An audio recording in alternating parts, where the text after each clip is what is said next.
to visit an orphanage that was about 200 miles from the ashram, located near a city called Mysore. This orphanage was famous for some of the miracles. We went into the shrine room. These are very common in India, where people will do their prayers and their meditation and their ceremonies called pujas. And there are pictures usually of the guru or the master to whom they're devoted. And so there were pictures of Sai Baba all over the front wall and all around the room. And one picture in particular, the one right in the middle, was completely covered with vibhuti. Apparently it covers every Thursday and every Monday when the children of the orphanage get together and have what are called bhajan sessions, the singing sessions of devotional songs. And so I had the opportunity to go up and to put my finger out and actually feel the vibhuti, which was had formed on the outside of the picture.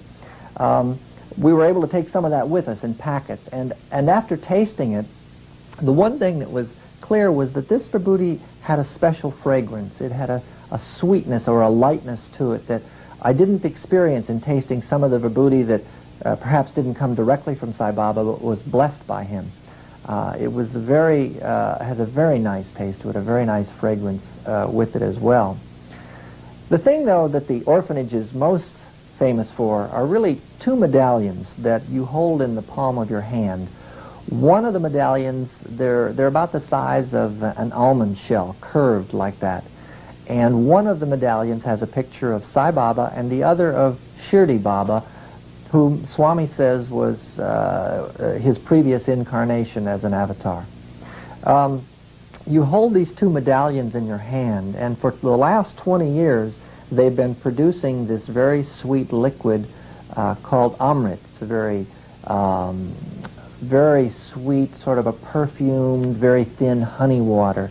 And the thing that was most striking for me about this particular miracle was it was one that I just couldn't have any doubts about. I got to hold these medallions in my hand with no interference and just watch the amrit slowly drip down my hand. And then the gentleman there, Halagopag, would take the spoon and put the amrit in my other hand as he was filling it up.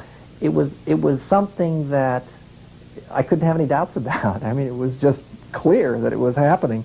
And one of the things that continued, I remember, as the amrit was dripping down, it was sort of a continuous, very gradual, slow dripping. So it didn't seem too unusual after a while. What seemed most unusual to me was the amrit that was building up in my left hand, where Halagopag was scraping off the amrit with a spoon and pouring it into my left hand. And so there was just this steady little dripping and then filling up in this hand. And it was really nice to see, and it was wonderful to taste, and we were able to bring some of it home with us when we came back. But we were told that the little dish there fills up, the little cup fills up about in a 4-hour time span. And these medallions have been producing this amrit for 20 years. So it's a very impressive thing to see.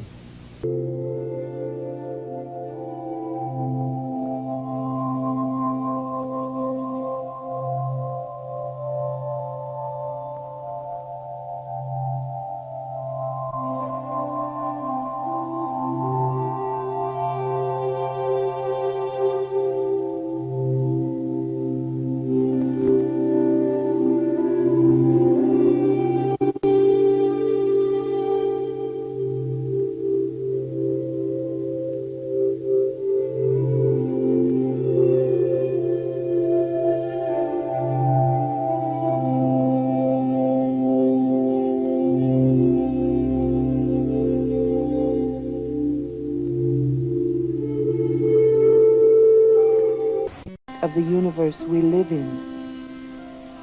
Sai Baba's message is universal, yet specific, ancient yet timeless, and whom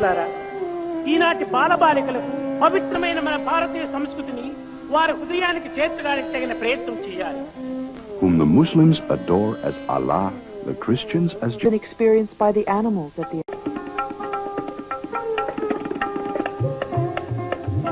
emerge from a pure heart. The drinking cup must be clean both on the outside and the inside. prayer should not arise out of the tongue as music rises out of a phonograph record. When the God does not teach directly. He teaches through nature which surrounds us. When we teach in all cannot be recognized. Equanimity can be earned only by giving up duality.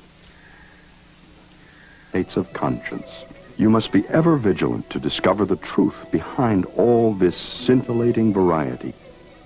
This is the entire, not fundamental. All these moral codes and approved behaviors are prompted by the need to cater to.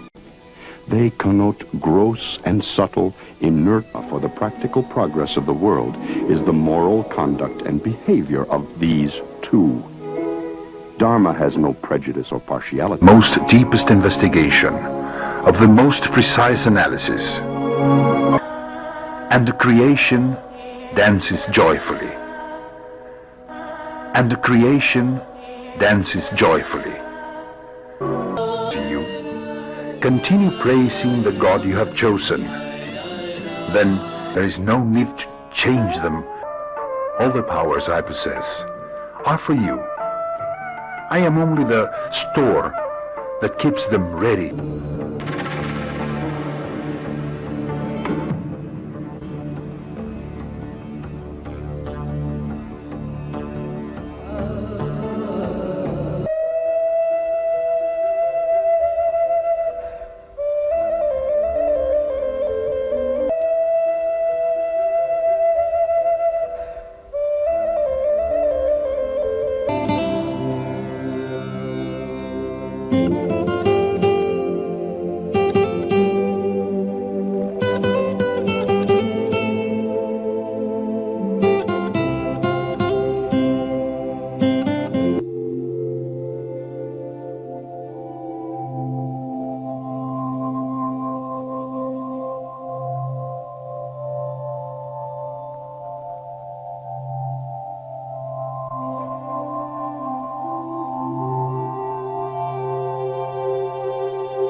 Known for making fine powdery ash fall from his hand, and this is one of the British homes where they say that such ash mysteriously appears on pictures of him. I came to visit Mr. and Mrs. Yoshi to see for myself. To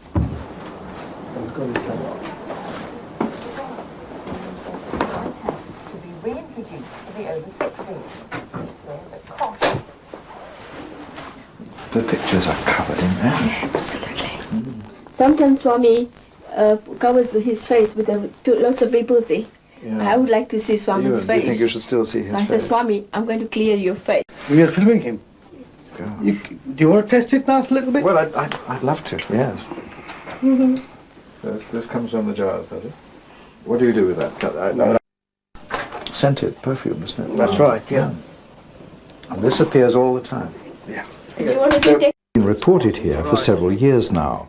Sometimes it forms the symbol for Om, the mantra of meditation. Sometimes it's on pictures of Sai Baba's predecessor, Shirdi Baba. Now,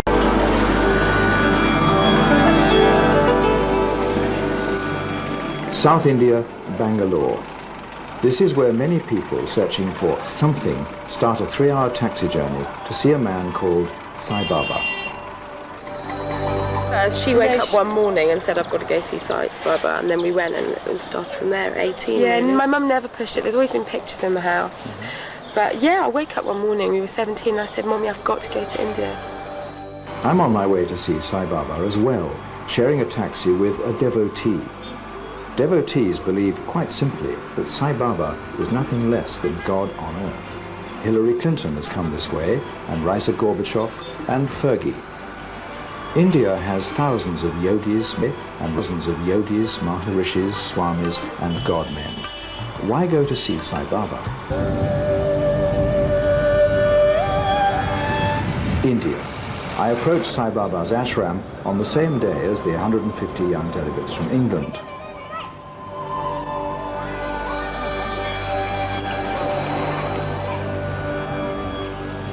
The town is called Puttapati. It's grown up around a small house where the man we're coming to see was born.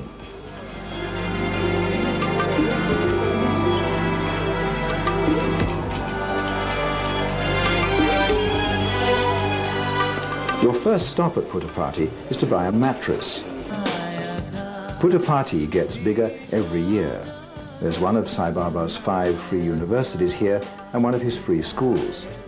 There's a museum of man's heritage which promotes all mankind's main religions. India's Justice Minister recently described Puttapati as the spiritual center of the world.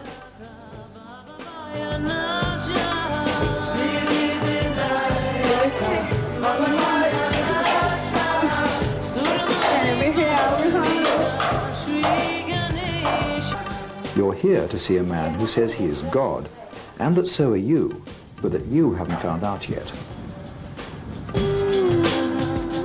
Lights out comes early, and by 4 in the morning you're up to a raucous dawn chorus of crows.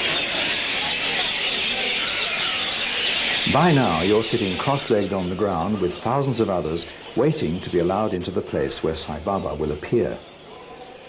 The place is coming to life with chanted Sanskrit prayers vigorously bringing in another South Indian day.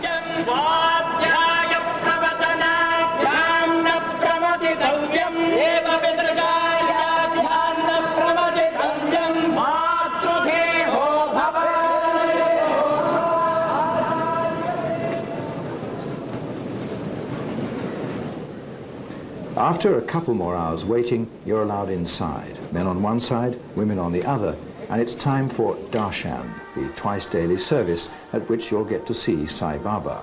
To them, he's Swami.